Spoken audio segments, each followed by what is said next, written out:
નમસ્કાર ખેડૂત મિત્રો, એગ્રોસેલ કંપની વતી બધા ખેડૂત મિત્રોનું હાર્દિક સ્વાગત કરું છું।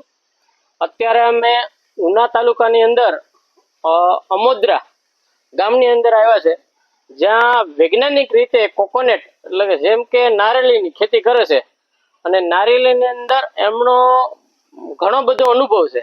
તો એમના મુખેથી જ આપણે સાંભળીએ કે કોકોનટની અંદર તમે વૈજ્ઞાનિક રીતે ખેતી કઈ રીતે કરો છો। તો તમારું આખું નામ શું? મારું નામ અપ્પાણી કલ્પેશભાઈ, ગામ અમોદરા। Mobile number 9734732499। તમે આ મહાલાપસી કેટલા વર્ષથી આની અંદર વાપરો છો? આમાં 2 વર્ષથી વાપરું છું। મહાલાપસી 2 વર્ષથી મહાલાપ નારિયેળીની અંદર નાખ્યા પછી તમને શું ફેરફાર જોવા મળે? 50% જેવો ડિફરન્સ દેખાય છે। 50% જેવો ડિફરન્સ દેખાય છે।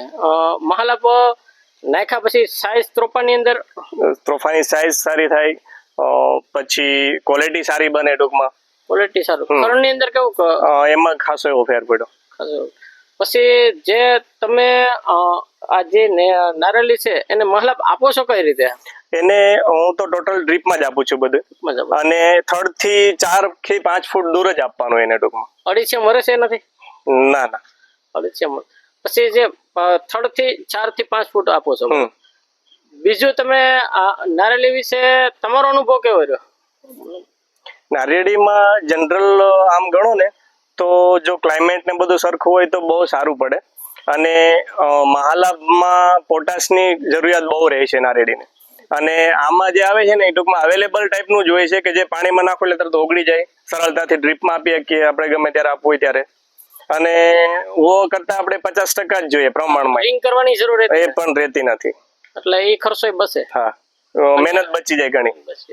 પછી તમે જે આ નારિયેળીના પત્તા ખરે છે બરોબર, તો એનો તમે કઈ રીતે ઉપયોગ કરો? એનું આપણી પાસે એક મશીન છે, એનાથી ક્રશિંગ કરી અને આવી રીતના ટૂંકમાં એને ભેજવાળું હોવાનું હોય ત્યારે આપણે જે પેલા એના બેક્ટેરિયા નાખી અને આખું સડવા દઈએ ટૂંકમાં, અને પછીથી નાખી દઈએ। મતલબ એક રસ કરી કટિંગ કરી ઢગલો કરી ભેજ આપી દેવાનો, પછી આમાં ન્યુટ્રીભૂમિ આપી દીધા। ન્યુટ્રીભૂમિ બેક્ટેરિયા જે ઉકળ સડાવવા માટેના બેક્ટેરિયા છે એ તમે આપી દીધા। હા, તો એ ન્યુટ્રીભૂમિ આપ્યા પછી તમને દેખાય છે કે સડી જાય છે? હા, એકદમ જો તમે અત્યારે જોઈ શકો છો, એકદમ જે ખાતર આપણું હોય એ ટાઈપનું બની ગયું છે। તો તમે એકદમ પાનાનું કટિંગ જ છે બધું। ન્યુટ્રીભૂમિ નારિયેળીમાં નીચે આપો છો, અંદરના જે કચરો છે બધું? હા, એ પણ આપી દઈએ છે, અને પછી પિયત આપી દઈએ ટૂંકમાં। ઓકે। અને બીજું એ આપણે ખેડૂત મિત્રોને તમારા માધ્યમથી કહેવું કે નારિયેળીની અંદર ખાતરની જરૂરિયાત કેવી રહી છે? ખાતરની જરૂરિયાત તો છે જ બહુ સારી એવી, કારણ કે જે પ્લાન્ટ એટલો હેવી બને તો પ્રોડક્શન માટે એને ફર્ટિલાઇઝર તો જોઈએ જ, ફર્ટિલાઇઝરની વધારે માત્રામાં જરૂર જોઈએ।